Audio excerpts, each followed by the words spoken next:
আজ আমি তোমাদের পড়াবো চ্যাপ্টার 8 খাবারে পরজীবী প্রাণী আর জীবাণুর সংক্রমণ, পেজ 299।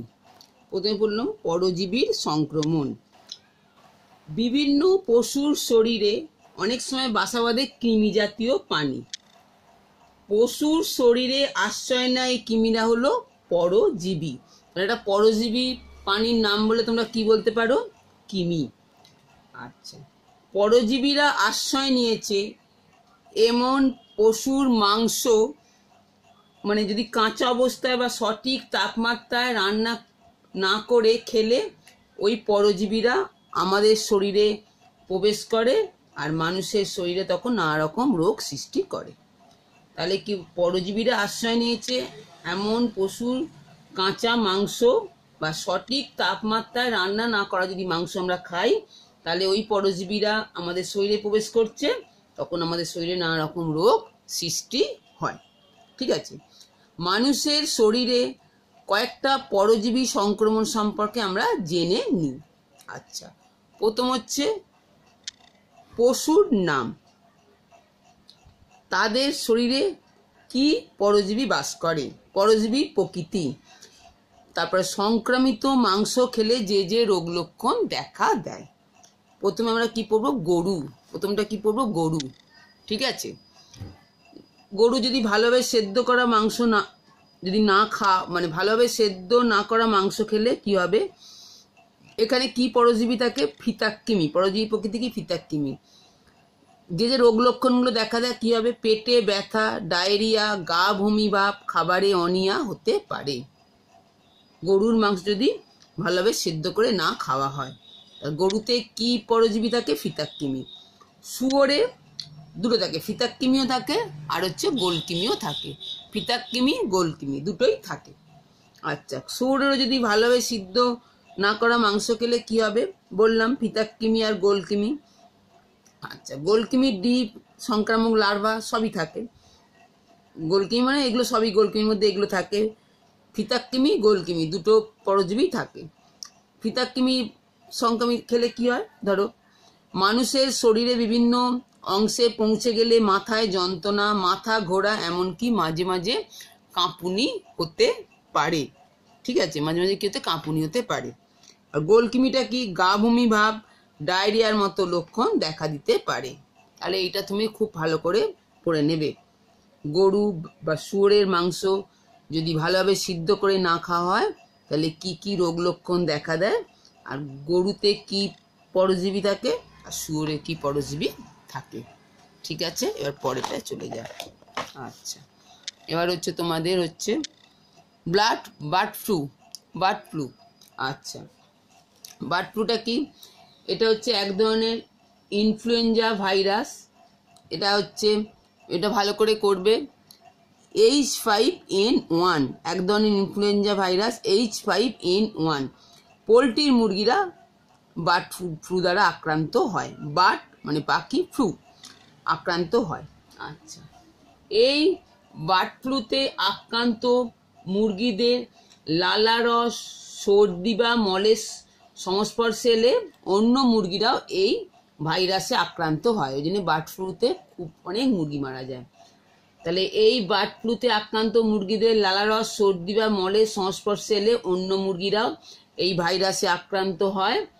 এই ভাইরাসে আক্রান্ত মুরগির চামড়া, মলমূত্র বা রক্তের সংস্পর্শে এলে মানুষ বার্ড ফ্লুতে আক্রান্ত হতে পারে। মানুষও চামড়া, মলমূত্র বা রক্তের সংস্পর্শে এলে মানুষও এই বার্ড ফ্লুতে আক্রান্ত হতে পারে। বার্ড ফ্লুতে আক্রান্ত মুরগির কাঁচা মাংস বা সঠিক তাপমাত্রায়, সঠিক তাপমাত্রা মানে কি? 70 ডিগ্রি সেন্টিগ্রেড তাপমাত্রায় 30 মিনিট ধরে যদি রান্না না করা হয় তাহলে ওই মাংস খেলে মানুষের বার্ড ফ্লু হতে পারে। সঠিক তাপমাত্রা মানে কি? 70 ডিগ্রি সেন্টিগ্রেড তাপমাত্রায় 30 মিনিট ধরে রান্না করতে হবে।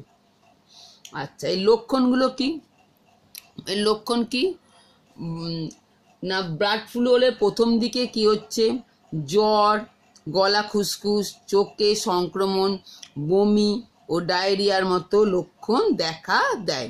অবশেষে কি? নিউমোনিয়া ও শ্বাসকষ্ট হয়, তারপর মৃত্যু হয়। বোঝা গেছে? আচ্ছা, ভালো করে লক্ষণগুলো করে নেবে। আর বার্ড ফ্লু ভাইরাসটার নাম কি? আচ্ছা, এবারে খাবারে জীবাণুর সংক্রমণ। পোলট্রিজাত খাবার যেমন ডিম, মাংস, কাঁচা সবজি, পাস্তুরাইজ না করা দুধে অনেক সময় জীবাণুর সংক্রমণ ঘটে। পাস্তুরাইজেশনটা আমি পরে বুঝিয়ে দিচ্ছি। পাস্তুরাইজ না করা দুধে, তাহলে পোলট্রিজাত খাবার যেমন ডিম, মাংস, কাঁচা সবজি, আর পাস্তুরাইজ না করা দুধে জীবাণুর সংক্রমণ ঘটে। এই সব খাবার কাঁচা বা সঠিকভাবে রান্না করে না খেলে আমাদের শরীরে এই রোগ জীবাণুগুলির সংক্রমণ ঘটে। বোঝা গেছে? আচ্ছা, রোগ জীবাণুগুলির সংক্রমণ ঘটে। এবার হচ্ছে পাস্তুরাইজেশন, এটা ভালো করে করবে। পাস্তুরাইজেশন আমি লিখে দিয়েছি। তরল খাবার যেমন দুধ বা দুধ থেকে তৈরি খাবার, ফলের রসকে জীবাণুমুক্ত করার প্রক্রিয়াকে বলা হচ্ছে পাস্তুরাইজেশন। তাহলে পাস্তুরাইজেশন কি? তরল খাবার যেমন দুধ বা দুধ থেকে তৈরি খাবার, ফলের রসকে জীবাণুমুক্ত করার প্রক্রিয়াকে বলা হচ্ছে পাস্তুরাইজেশন। এই পদ্ধতিতে খুব অল্প সময়ের জন্য খাবারটিকে একটি নির্দিষ্ট তাপমাত্রায় গরম করা হলে খাবারের মধ্যে থাকা সমস্ত রোগ সৃষ্টিকারী জীবাণু, স্পোর, মানে ওর মধ্যে যে স্পোরগুলো ছিল সব নষ্ট হয়ে যায়। তারপর সঙ্গে সঙ্গেই খাদ্যবস্তুটিকে ঠান্ডা করে ফেলা হয়। 19বিংশ শতাব্দীতে বিজ্ঞানী লুই পাস্তুর এই পদ্ধতি আবিষ্কার করেছিলেন। তার নাম অনুসারে এই পদ্ধতির নাম হচ্ছে পাস্তুরাইজেশন। তার নাম অনুসারে পদ্ধতির নাম হচ্ছে, বিজ্ঞানী লুই পাস্তুরের নাম অনুসারে পদ্ধতির নাম হচ্ছে পাস্তুরাইজেশন। পাস্তুরাইজ করার জন্য দুধ কি আমরা পাস্তুরাইজ বেশি করি। পাস্তুরাইজ করার জন্য দুধকে 15 থেকে 40 সেকেন্ডের জন্য 72 থেকে 75 ডিগ্রি সেন্টিগ্রেড বা 2 সেকেন্ডের জন্য 138 ডিগ্রি সেন্টিগ্রেড তাপমাত্রায় গরম করা হয়। 15 থেকে কি বললাম? 15 থেকে 40, 15 থেকে কি বলেছি না 15 থেকে 40 সেকেন্ডের জন্য 72 থেকে 75 ডিগ্রি সেন্টিগ্রেড তাপমাত্রা, আর 2 সেকেন্ডের জন্য বা 138 ডিগ্রি সেন্টিগ্রেড তাপমাত্রায় গরম করা হয় দুধকে। দুধে এই নির্দিষ্ট তাপমাত্রায় পৌঁছানোর পর প্রায় সঙ্গে সঙ্গেই দুধের তাপমাত্রা তারপর যেটা আবার ঠান্ডা করা হয় 30 ডিগ্রি সেন্টিগ্রেডের নিচে নামিয়ে আনা হয়। বোঝা গেল? তাহলে পাস্তুরাইজেশনটা খুব ভালো করে করবে। আচ্ছা, এবারে খাবারে রোগ জীবাণু দ্বারা সৃষ্ট রোগ এবং কিভাবে রোগ সংক্রমণ ঘটে সেগুলো আমরা একটু আলোচনা করব। রোগের নাম প্রথমে কি হচ্ছে? সালমোনেলোসিস। জীবাণুর প্রকৃতি কি? কার দ্বারা ঘটে? এটা ব্যাকটেরিয়া। কিভাবে সংক্রমণ ঘটে? কাঁচা বা সঠিকভাবে রান্না না করা পোলট্রিজাত খাবার থেকে, পোলট্রিজাত খাবার মানে দুধ, এগুলো বর্জ্য পদার্থের সাহায্যে ফলানো সবজি থেকে, ঠিক আছে? বর্জ্য পদার্থের সাহায্যে ফলানো সবজি থেকে রোগ সংক্রমণ ঘটে। সালমোনেলোসিস। জীবাণুর প্রকৃতি কি? ব্যাকটেরিয়া। তারপর হচ্ছে ক্যামাইলোব্যাকটেরিওসিস, এটাও জীবাণুর প্রকৃতি হচ্ছে ব্যাকটেরিয়া। কীভাবে সংক্রমণ ঘটে? ঠিকমতো তাপমাত্রায় রান্না না করা পোলট্রিজাত খাবার আর পাস্তুরাইজ না করা দুধ থেকে। আচ্ছা, এবার হচ্ছে কি না খাবারে বিষক্রিয়া। এটা হচ্ছে কি? ব্যাকটেরিয়া। খাবারে বিষক্রিয়াটা কি? ব্যাকটেরিয়া। এটা কিভাবে সংক্রমণ ঘটে? রান্না করা বাসি মাংস বা অন্য পোলট্রিজাত খাবার বা ফিশ থেকে বার করা মাংস সম্পূর্ণ না ফুটিয়ে হালকা গরম করে খেলে, এমনকি সঠিকভাবে রান্না না করা মাংস বা পোলট্রিজাত খাবার খেলে এই রোগ সংক্রমণ ঘটে। তাহলে তারপরেটা কি হচ্ছে? রোগ সংক্রমণ ঘটে। তারপর হচ্ছে বোটুলিজম। এটা এর প্রকৃতিটা কি? জীবাণুর প্রকৃতি ব্যাকটেরিয়া। টিনবন্দি করার আগে সঠিকভাবে জীবাণুমুক্ত না করে খেলে, টিনবন্দি যদি করার আগে, অনেক সময় মানে প্রক্রিয়াজাত খাবার আমরা খাই, প্যাকেট করা খাবার, মানে টিনবন্দি করার আগে সঠিকভাবে জীবাণুমুক্ত না করলে এই বোটুলিজম রোগটা হয়। তাহলে তোমরা এই রোগগুলো খুব ভালো করে নেবে। এই রোগগুলোতে জীবাণুর প্রকৃতিটা কি, সবই ব্যাকটেরিয়া, আর কিভাবে সংক্রমণ ঘটে এগুলো খুব ভালো করে করবে। ঠিক আছে? আচ্ছা, এবার দেখো পরে আরেকটা। আচ্ছা, এবার হচ্ছে জীবাণু সংক্রমণের ফলে খাদ্যে বিষক্রিয়ার লক্ষণ। ঠিক আছে, জীবাণু সংক্রমণের ফলে খাদ্যে বিষক্রিয়ার লক্ষণ। আচ্ছা, জীবাণু দ্বারা সংক্রমিত খাবারে বিষক্রিয়া ঘটে।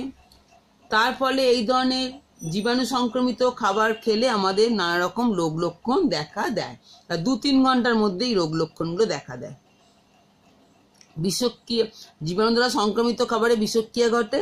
এই যে জীবাণু দ্বারা সংক্রমিত খাবার আমরা খাই, তাতে আমাদের দেহে নানা রকম রোগ লক্ষণ দেখা দেয়। এটা সাধারণত 2-3 ঘন্টার মধ্যে রোগ লক্ষণগুলো দেখা দেয়। কি না কি হচ্ছে, কি রোগ লক্ষণ? গা গোলানো, বমি ভাব, পেটে অসহ্য যন্ত্রণা, ডায়রিয়া, বারে বারে পাতলা মলত্যাগ, মানে রক্ত বা রক্ত ছাড়া, রক্ত বেরোতে পারে পায়খানার সঙ্গে, বা রক্ত নাও বেরোতে পারে। জ্বর, মাথায় অসহ্য যন্ত্রণা, আর হচ্ছে দুর্বলতা। মাথায় অসহ্য যন্ত্রণা আর হচ্ছে দুর্বলতা। আচ্ছা, তারপরে কি হলো, এটা খুব ভালো করে লক্ষণগুলো করে নেবে। এগুলো একটু ভালো করে মুখস্থ করতে হবে। খাবারে জীবাণুর সংক্রমণ বা পরজীবী রোগের হাত থেকে বাঁচতে কি কি করা উচিত? জীবাণু সংক্রমণ যাতে না হয় খাবার বা পরজীবী রোগের হাত থেকে বাঁচতে আমাদের কি কি করা উচিত? কাঁচা বা সঠিকভাবে রান্না না করা পোলট্রিজাত খাবার খাওয়া উচিত নয়। রান্না করা বাসি মাংস বা অন্য পোলট্রিজাত খাবার খাওয়া উচিত নয়, মানে বাসি মাংস রান্না করে খাওয়া উচিত নয়। ফ্রিজ থেকে বার করা মাংস সম্পূর্ণ না ফুটিয়ে বা হালকা গরম করে খাওয়া উচিত নয়। খুব ভালো করে এটা হচ্ছে ফোটাতে হবে। শুধু হালকা গরম করে নিলাম সেই খাবার খেলেও হবে না, ভালোভাবে ফুটিয়ে খেতে হয়। ফ্রিজ থেকে যেই খাবার যাই বার করো।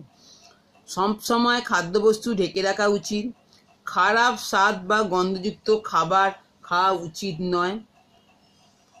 ঠিক আছে, বোঝা গেল?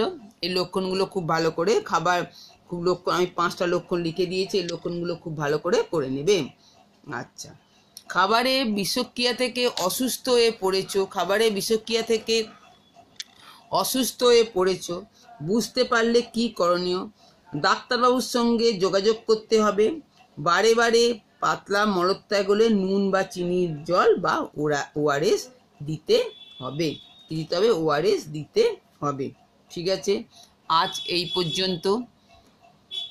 তারপর আবার পরে পুজোর পর আবার শুরু করব। এবার তোমরা জানো পুজোটা একটু অন্যরকম। তোমরা যদি পুজোতে ঠাকুর দেখতে না বেরোনোর চেষ্টাই বেশি করবে। যদি বেরো, সবসময় মাস্ক পরে থাকবে, হাতে স্যানিটাইজার নিয়ে বেরোবে, এবং একটু খুব বেশি ভিড় জায়গায় যাবে না। ঠিক আছে, ভালোভাবে পুজো কাটাও, বাড়িতে থাকো, সবার সঙ্গে আনন্দ করো। ঠিক আছে, রাখছি।